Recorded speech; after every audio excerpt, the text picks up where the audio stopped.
welcome back to my channel. My name is Liana. Today's video is the makeup mess tag by Spooky Lips and Fat Hips, aka Lacey. I'm going to leave her video and channel down below in case you want to check her out because she's the one who started this.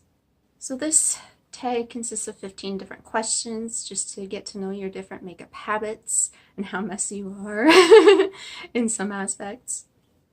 Question number 1 is, how often do you wash your makeup brushes or sponges? So I like to wash my sponge and brush, like face sponges and brushes, after every single use to prevent bacteria because occasionally I do get some spots. My little tiny sponge, if I'm just using it under the eyes and I'm not using it for spots, then I might go like 2 or 3 uses. But usually like foundation brushes every single use, and my big orange sponge will be every single use. Now eye brushes I usually wash once a week, just because I can usually get away without cleaning them for that long. I do have my little what do they call it, a color switch, and I can clean the pigment off that way. Or I can use a little brush spray and kind of rub off the pigment if I really need to do it that way, but I deep clean them about once per week. Number 2, how do you organize your makeup collection? So I do have a makeup collection and storage video. I actually use part of my makeup storage to prop up my tripod for filming. I do have this mug for all my brushes. I have all of my palettes kind of in one box. I have this 3-tiered container for lipsticks, a few eye products, face products, so like I have 2 primers, some concealers, I have some powders, highlighters, and then I have a little box with some eye products, and that's how I store everything, and I can link my video below where I showed you my makeup collection. Number 3, do you put your makeup products away after you are done using them, or do you leave them out for tomorrow? I have nowhere to leave things lying around for the next day, so at this point in time anyway, I definitely just tuck things away again right after I'm done using them. After I'm finished moving, I might be able to leave some things out. I'm hoping to have like sort of a vanity table or desk where I'm going to be doing my filming and have my makeup stored away, so I might be able to leave at least a few different things around. Maybe like my most used products I'll be able to leave on top. And I'm hoping to kind of store things a little bit differently, more efficiently. Right now I feel like things are kind of spread out a little too much, and I would really like to have things a little bit more functionally organized. Number 4, loose or pressed powder. Okay, so for like actual translucent powder, it really doesn't matter to me. I have an Annabelle pressed powder. It's translucent. It's called their Perfect Matte Powder. I'm fine with using that. And I also have the e.l.f. HD loose powder. It comes in a pressed version as well, but I have the loose one. So either way is fine. Sometimes loose is a little bit easier to get all over the face as opposed to pressed. And sometimes pressed is a little easier to use under the eyes. Blush, definitely pressed. Loose blush is a bitch to work with. I had a few samples from Pura Nada and they were just so messy. It's especially if you are a little bit more fair complected, such as myself, and they're quite pigmented, it can be very tricky to get them on in such a way as to not look a little crazy.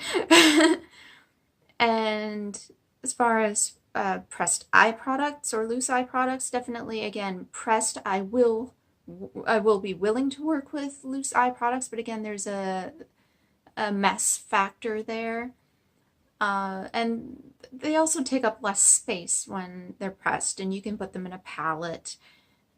Loose eye products, you can't really put them anywhere other than their own little container. So yeah, I'd say overall pressed.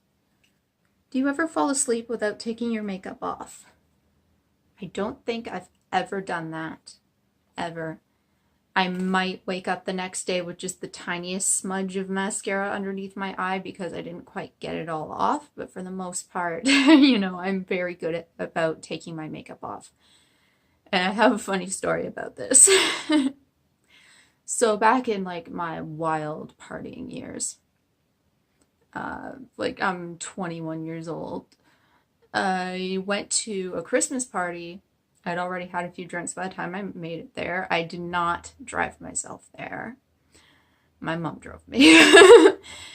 Anyway, I got to my friend's place, and that was the drunkest I'd ever been by the time I got home. I had left my winter jacket there. I don't know how, because it was freaking cold. So I took a taxi home. My friend made sure to get me into a taxi. I don't even know if I paid the cabbie the right amount of money. Hopefully I did, and hopefully he didn't take advantage of me in that respect. And anyway, I get inside. I managed to get myself into pajamas, although when I woke up the next morning, my shirt was inside out and backwards. But I woke up and my makeup was taken off. I somehow knew to take off my makeup. No matter how drunk I was, I took it off. So clearly, that matters a lot to me. Number 6, what makeup rules do you like to break? I think we all know that I don't really follow rules. Again, I made a video about that, makeup rules in the beauty community. I feel like makeup shouldn't have rules. Makeup should be fun. Obviously, people who go to makeup school will learn techniques, but every teacher is going to tell you something different. That's why even the top makeup artists don't all follow the same techniques. They all do something different. And yeah, I feel like makeup should just be for you. It should be fun. You should do whatever you want, whatever makes you feel good. I don't wear foundation every single day. I don't contour or bronze. You know, I don't bake under my eyes. I don't do a lot of the things that a lot of other people do. And that's okay. So yeah, as far as makeup rules, I really don't follow them. Number 7, will you use a product even if it's cracked or broken?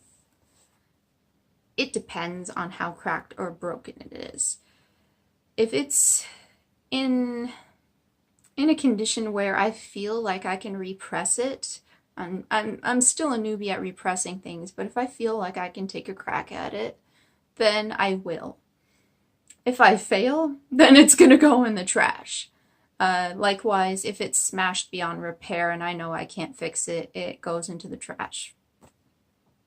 There are just some products that can't be saved. Say you drop it on the floor and it just smashes into a billion pieces. Obviously, there's nothing that you can really do there other than clean it up and move on with your life. So yeah. But recently I did actually have the Tarte blush that I've been panning. I hit pan on it a while ago and it's been kind of falling off in little pieces ever since, and then it did get a huge crack down the center, and instead of throwing it out, I repressed it kind of into like one half of the pan, and it's been working out, so you know, that works. Number 8, do you wait to pan a product completely before you replace it? And I would say if it's a product that I really, really love, then I would definitely try to use it all up if it's in a condition where it's not falling apart constantly, you know? Kind of like the Tarte blush, if it's going to keep falling apart, then I'm just going to throw it out.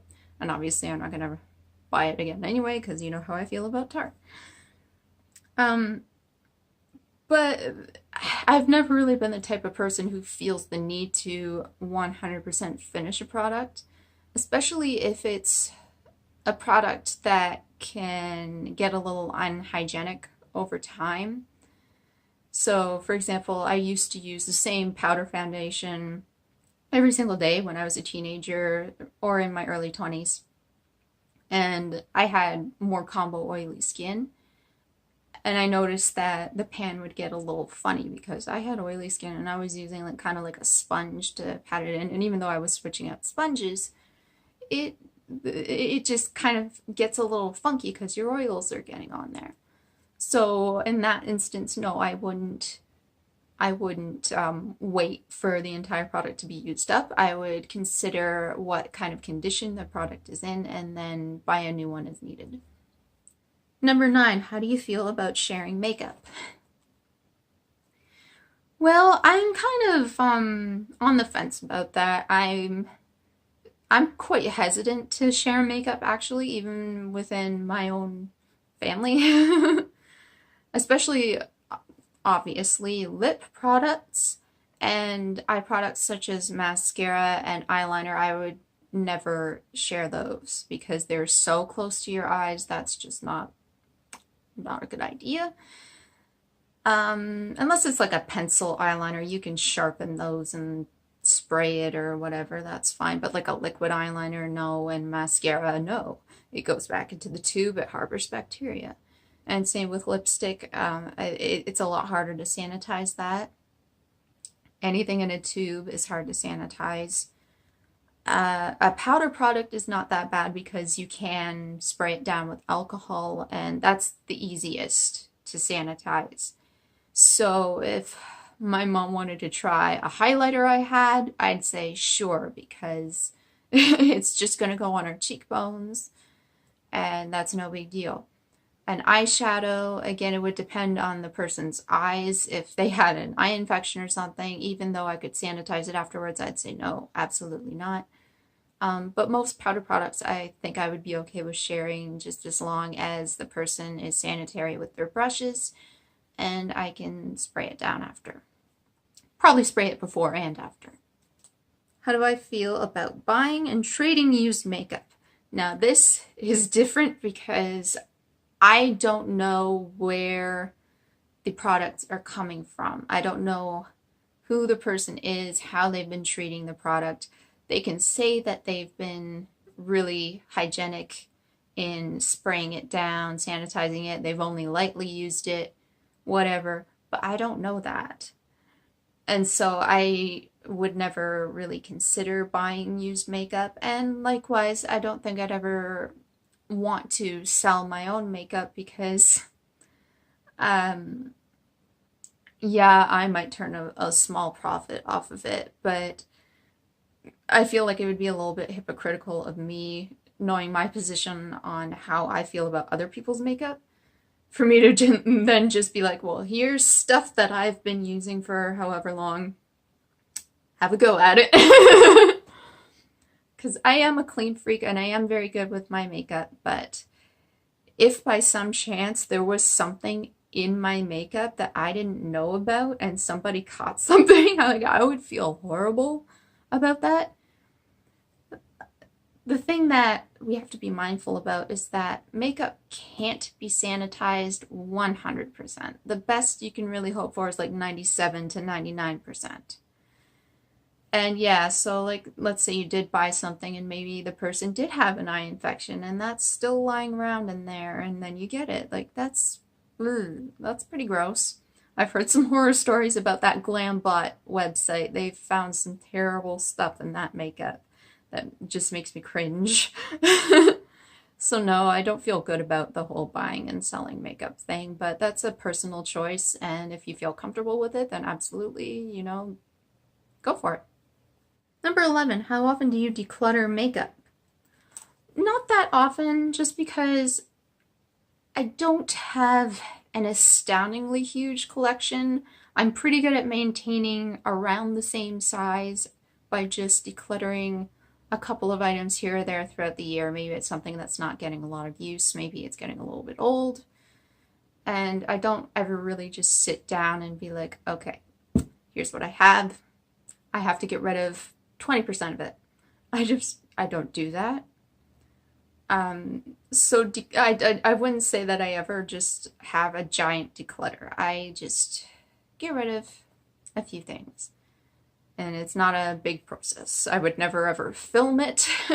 If I ever got to the point where I had a bigger collection and I did need to downsize a lot, then maybe I would, but it's just not an event for me at this point. Number 12, do you use your fingers to apply makeup? Yes, I do still use my fingers to apply makeup sometimes. I used to exclusively use my fingers to apply makeup up until 2.5 years ago. I was using my fingers to apply concealer, blush, eye makeup, everything basically except for lipstick, because lipstick I could just draw on. But yeah, I was doing all of that. And I still use my fingers to apply cream eyeshadow. Some pressed eyeshadows apply better with fingers too. Sometimes I get a stubborn edge that won't blend, like right at the outer corner, and sometimes it's actually worth it to blend it out with a finger rather than a brush. Sometimes blush does still blend out with fingers, especially if it's a cream. Concealer, again, sometimes it blends out a little nicer with a finger, so if I'm using my sponge and I find that the spot just won't stick down properly, then I'll go in and blend it with a finger instead. So I'm really no stranger to using my fingers. I don't think that there's anything wrong or unsanitary about that. Some people have their hang-ups with that, but I mean, even some of the top makeup artists, they go in and use their fingers on themselves or on clients. It's no big deal as long as your hands are clean, so yep, no problems. Number 13, what products, if any, do you what products, if any, do you hoard in your purse, bag, backpack, etc.? I actually only really have a small mirror in there. It's the little Kat Von D hand mirror that I was using on here for a really long time, but because I don't want to show it publicly anymore, it's in my handbag. But in terms of actual makeup items, such as lipsticks, eyeshadows, powder products, I actually don't have anything. I'm like a small bag person, and I don't have a lot of room in there to begin with, but even if I did, I'm just not the type of person who carries a lot of stuff with them. If I'm going somewhere and I'm wearing a lipstick that I know might wear off, then I'll probably carry that, but yeah, I don't really carry anything. I guess I'm pretty low maintenance in that respect. Number 14, what is your least favorite step in your makeup routine? I mean, I don't really have an issue with any of the steps in my makeup routine. If I had to pick, I would say maybe eyebrows or concealer. Eyebrows because I feel like I have some hairs on this side that don't go the same direction as they do on this side, and I have trouble evening out my eyebrows in that respect. And concealer just because, you know, it's not that exciting. Number 15, last question. What is your worst makeup memory? Story time. So we have drugstores here in Canada called Shoppers Drug Mart. And when I was about 18, I want to say, I think it was about 18, maybe 19, but probably 18. My mom and I went to one of their gala events, and their gala events are open to everyone.